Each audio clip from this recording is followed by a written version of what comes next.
Here are some suggestions. Expose the banking fraud. Citibank, JP Morgan Chase, and Bank of America are the most powerful controllers within the corrupt Federal Reserve System. It's time to boycott these institutions. If you have a bank account or a credit card with any of them, move your money to another bank.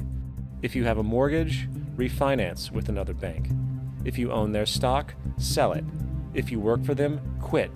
This gesture will express contempt for the true powers behind the private banking cartel known as the Federal Reserve, and create awareness about the fraud of the banking system itself.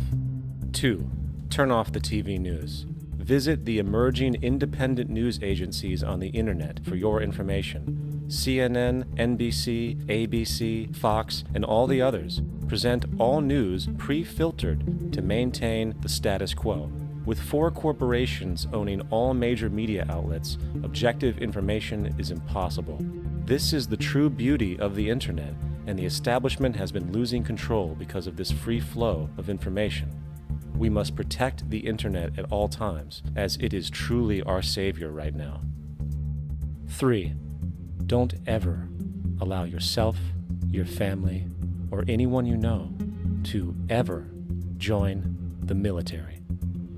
This is an obsolete institution now used exclusively for maintaining an establishment that is no longer relevant.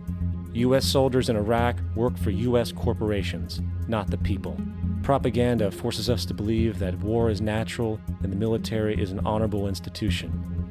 Well, if war is natural, why are there 18 suicides every single day by American veterans who have post-traumatic stress disorder? If our military men and women are so honored, why is it that 25% of the American homeless population are veterans? 4. Stop supporting the energy companies. If you live in a detached house, get off the grid. Investigate every means of making your home self-sustainable with clean energy. Solar, wind, and other renewable energies are now affordable consumer realities, and considering the never-ending rising cost of traditional energies, it will likely be a cheaper investment over time. If you drive, get the smallest car you can, and consider using one of the many conversion technologies that can enable your car to be a hybrid, electric, or run on anything other than establishment fuels. 5.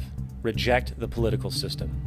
The illusion of democracy is an insult to our intelligence. In a monetary system, there is no such thing as a true democracy, and there never was. We have 2 political parties owned by the same set of corporate lobbyists. They are placed in their positions by the corporations, with popularity artificially projected by their media. In a system of inherent corruption, the change of personnel every couple of years has very little relevance. Instead of pretending that the political game has any true meaning, focus your energy on how to transcend this failed system. And 6. Join the movement. Go to thezeitgeistmovement.com and help us create the largest mass movement for social change the world has ever seen. We must mobilize and educate everyone about the inherent corruption of our current world system, along with the only true sustainable solution: declaring all the natural resources on the planet as common heritage to all people, while informing everyone as to the true state of technology and how we can all be free if the world works together rather than fights. The choice lies with you.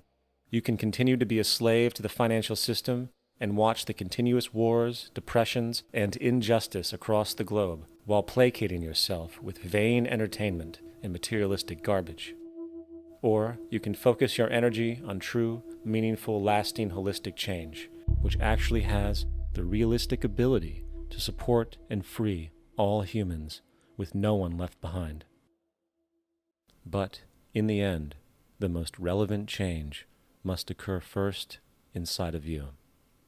The real revolution is the revolution of consciousness, and each one of us first needs to eliminate the divisionary, materialistic noise we have been conditioned to think is true, while discovering, amplifying, and aligning with the signal coming from our true empirical oneness. It is up to you.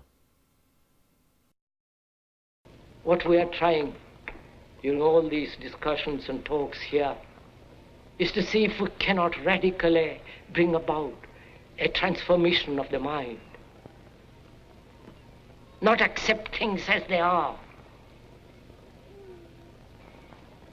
but to understand it, to go into it, to examine it, give your heart and your mind with everything that you have to find out a way of living differently.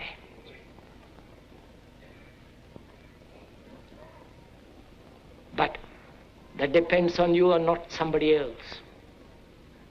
Because in this there is no teacher, no pupil, there is no leader, there is no guru, there is no master, no savior. You yourself are the teacher and the pupil, you are the master, you are the guru, you are the leader. You are everything. And to understand is to transform what is.